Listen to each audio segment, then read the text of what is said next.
Fingers crossed, Haley, that we get a high-scoring game to make things interesting, but I wouldn't exactly count on it. We saw one of the lowest scoring weeks ever in Week 6, and it's looking like it's not going to be much better on paper. Saints are favored by a couple with a 40 at just a total, I should say, at 40.5. All right. The health of Trevor Lawrence is the topic of conversation heading into this one as you take a look at the slate. Lawrence is listed as questionable with a knee injury that he suffered late in Jacksonville's win over Indy last weekend. And according to our lead NFL insider, Jonathan Jones, he's told that the Jags staff is hopeful that Trevor Lawrence and that knee will have a positive pregame workout and be able to go tonight against the Saints. A reminder, they were up big against the Colts when this injury happened, but here's what Lawrence had to say earlier in the week about the prospects of him playing in tonight's game. So are you playing Thursday? I'm gonna do everything I can to be out there. I feel a lot better today than I would have thought, so I like how I'm progressing.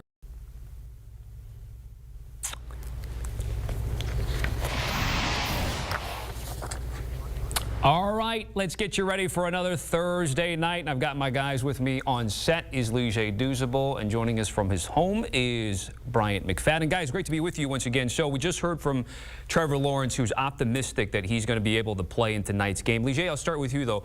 They lead the division. Yep. Trevor Lawrence is key to what they're doing. If you're on this team, do you want Trevor to play if he's a go? Tommy and B-Mac, there's no way Trevor Lawrence should play this game. This is not a divisional game. Heck, the Saints aren't even in the same conference. They're in the NFC, and if you look at what the Jacksonville Jaguars are doing, you talked about it, Tommy, they're #1 in their division. Trevor Lawrence is the #1 quarterback right now through this season as most pass yards outside of the pocket. So much of what he does is use his mobility to get outside the pocket. So you wonder how that affects him with that knee injury. Why would you rush him and put him out there in a short week when he just had this injury on Sunday? We have bigger plans. We have bigger fish to fry. After this game, Tommy, they get 10 days rest. So why throw him out there? Now, they did elevate Nathan York, which makes you believe that they're really going to test him out pregame to see if he can really go. But if I'm the Jacksonville Jaguars, I'm not putting our franchise out there unless he's close to 100% because it's a long season. You know this, B-Mac, 17-game season. If he goes out there and potentially gets hurt even worse or something else because he's laboring on that leg, he hurt something else, then what are you going to do? There is no reason that Trevor Lawrence should play this game. I'm right there with you, Lejay, and hearing that this will be a game-time decision, I think it's safe to say they're going to monitor Trevor Lawrence until the 25th hour. And, Lejay, you know how it is. You go out, go through not necessarily pregame warm-ups, but you go out early, test it out. Also, you do so with that tee shot being inserted into you. So, of course, you know they're going to do everything they can medically to make sure that he can endure the pain enough for him to be successful. But at the end of the day, it's going to be up to Trevor Lawrence. And I feel like when organizations put the final say-so up to the player, 9 times out of 10, the player's going to do the player thing, which is, yes, I'm going to play.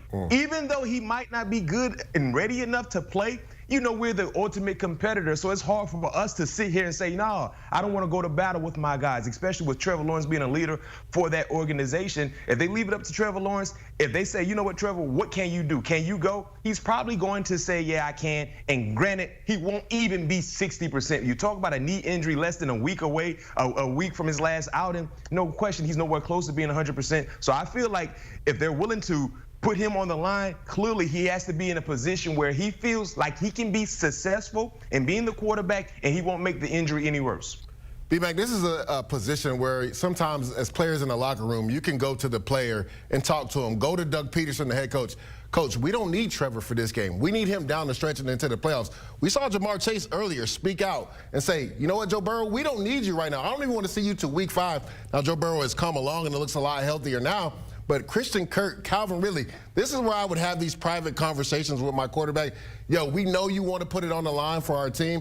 We love for you to be out there, but if it's going to hinder you, man, just rest, big dog. We need you for the stretch into the playoffs. So this is a situation where sometimes, you talked about it, B-Mac, the player has to protect himself. The head coach has to protect the player. And again, if I'm the Jacksonville Jaguars, there's no way I'm trotting Trevor Lawrence out there unless he's close to 100%. So again, just to clarify the pecking order, it's going to be Trevor Lawrence, C.J. Beathard, and then the CFL legend in Nathan Rourke. By the way, just to button up, if Beathard gets the start or has to come in relief, just 2-10 career record for C.J. Beathard. First start for the Jags, and it would be his first start since 2020. So perhaps that means it's a bigger Travis Etienne game, B-Mac. First in the NFL in rushing attempts. Now, he hasn't been as efficient as some other running backs, but he's found the end zone, especially his last couple of games here. What do you think the outlook's going to be from the ground game and from Etienne tonight?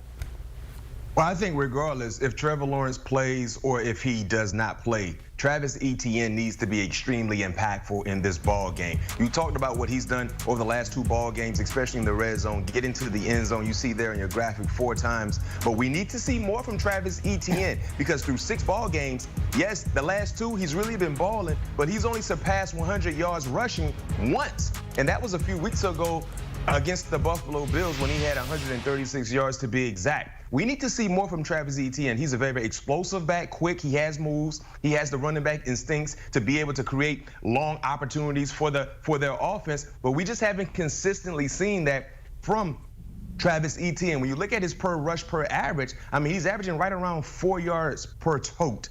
That's 22nd in the National Football League. He is too good to be in the middle of the pack in regards to average per rush. So I think we need to see Travis Etienne get to that 4.5-yard plateau in tonight's matchup every time he gets an opportunity to touch the football, because I don't expect a lot from their passing game. So with that being said, he's going to have to be the lead dog for their offense until the passing game arrives. I'm right there with you, B-Mac. Whether Trevor Lawrence plays or not, they really need to lean on Travis Etienne. And honestly, this offense is more efficient when they lean on Travis Etienne. We talked about the Bills game, B-Mac. He was the focal point of that offense, and they won that game. So I think going forward, yes, 5 out of the 6 games, he's had 20 touches.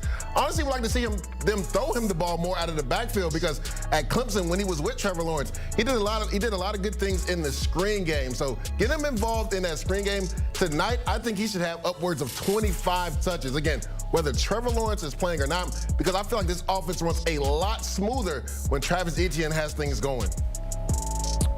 So we'll look out for that from a Jacksonville perspective. If we flip the script and talk about the Saints, they're 3-3, but coming off a loss against the Texans. Derek Carr, B-Mac, what would you say in terms of his development with his new team through the first 6 games of the season? Well, I don't know how fair it is to put all the blame on Derek Carr in regards to the offensive woes for the New Orleans Saints. And the reason why I say that, guys, is because the offensive line, they have been banged up the entire season, it's safe to say. We haven't seen any chemistry, any continuity. None of that has been there because of injuries. Outside of the offensive line woes, what about the relationship or the lack thereof with Derek Carr and his offensive coordinator and Pete Carmichael?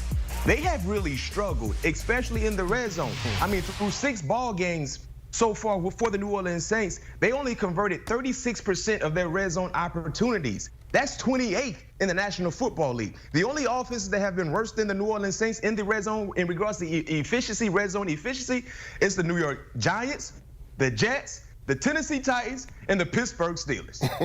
And for the New Orleans Saints to have a 500 record right now based on the red zone woes, is mind-boggling. So they have struggled in that capacity when you talk about red zone opportunities. And a lot of that has to do with the play calling, the disconnect between the quarterback and the play caller and Pete Carmichael. So this is a make or break type ball game for Pete Carmichael, because his seat is hot. It's getting hotter when you look at the inconsistencies. If they find a way to win, I'm not saying that's going to save everything for Pete Carmichael. That might buy him some time, but they better be more efficient in the red zone, because that has been one of the Achilles heel for their offense. Yeah, B-Mac, I'm so glad you brought up the red zone. I mean, that's the major issue for this offense so far. If you look at it, you talked about it, right under 37% converting to touchdowns instead of field goals. But if you just look at last week, right, when it comes down to the red zone, it comes down to execution. You know about this, B-Mac. You can't get holding calls in the red zone, because that pushes you back, keeps you behind the 8 ball. That's what happened last week versus the Houston Texans. Then it's about the quarterback processing and making the right reads, right? Derek Carr, 4th and 4, right? The first read isn't there, Michael Thomas. He doesn't even get to the second read, B-Mac.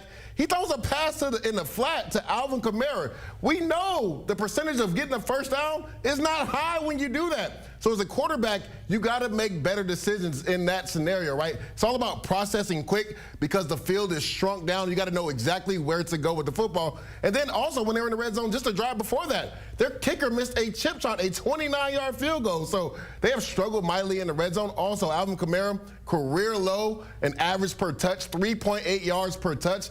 He's actually done well in the passing game, but he's really struggled running the football. They got to do a better job running the football. And you talked about some of the injuries, B-Mac. When you lose your 2 starting offensive tackles, that tends to happen as far as running the ball. They've really struggled in that avenue. But I think they need to get Alvin Kamara more involved in the passing game because they've really struggled to run that football.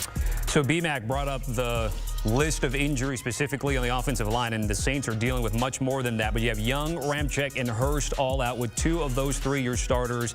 You guys are both defensive guys. So, Leger, I'll start with you because you're a little bit closer to where these guys would line up right now. Are you licking your chops? How do you attack a team that is banged up like they are?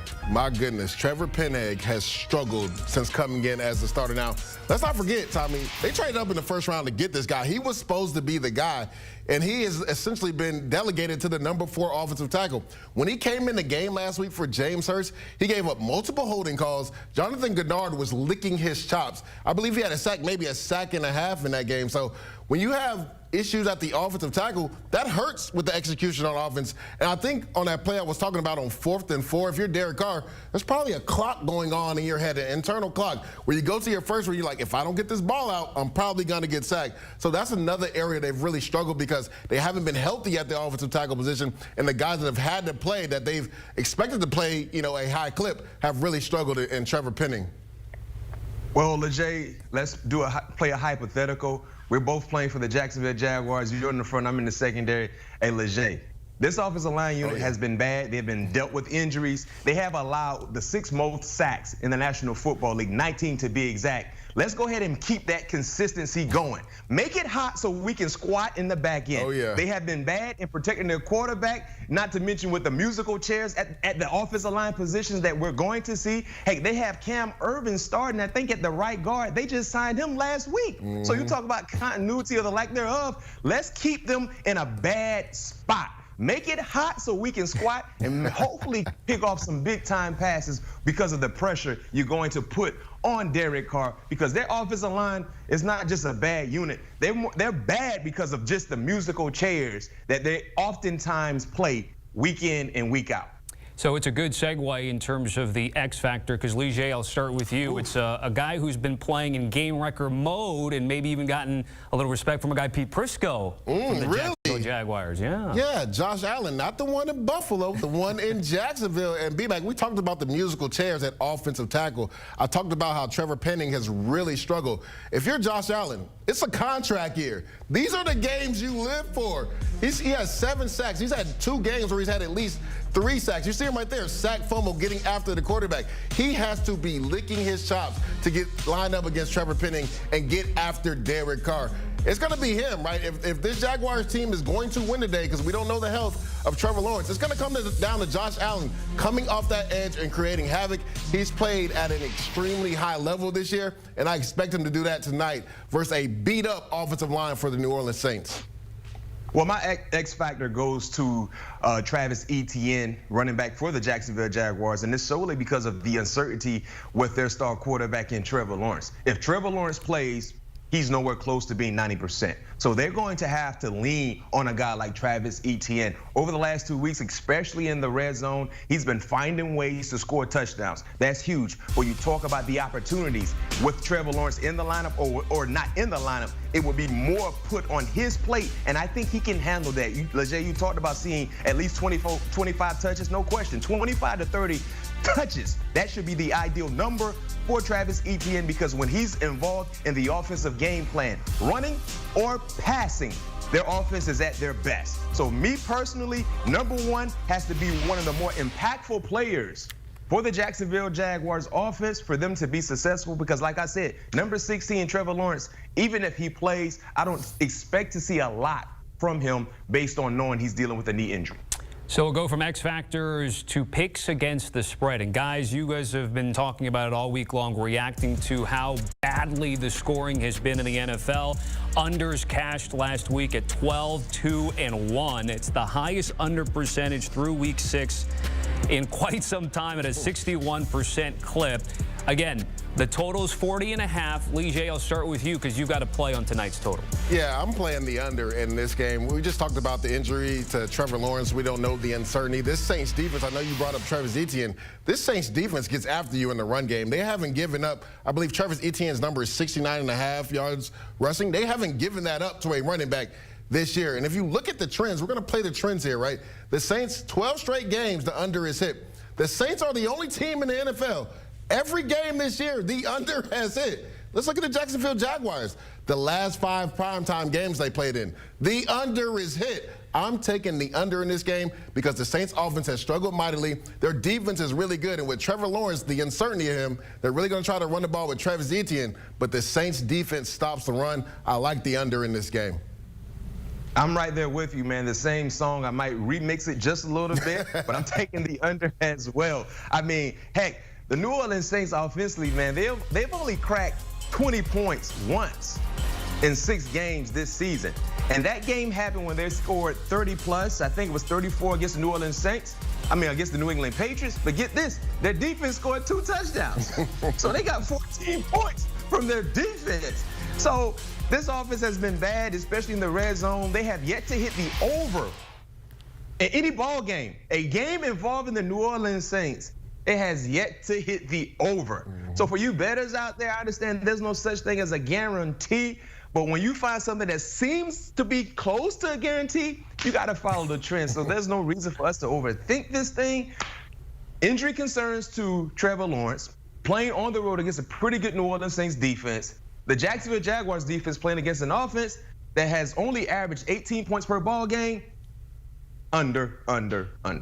If things get crazy between now and kickoff, this could be the 4th game this week that's in the 30s, and there's only 1 game on the slate. That would be Miami and Philly that has a 50 or better projected number. Our thanks to Bryant McFadden and Lee J. Douzable. It's BMAX podcast with his cuz Pete Twice, Patrick Peterson, all things covered. Keon Coleman on the viral catch against Syracuse, Florida State's title chances, and why he wears Apple Watch during games. Scan that QR code, check out the latest pod.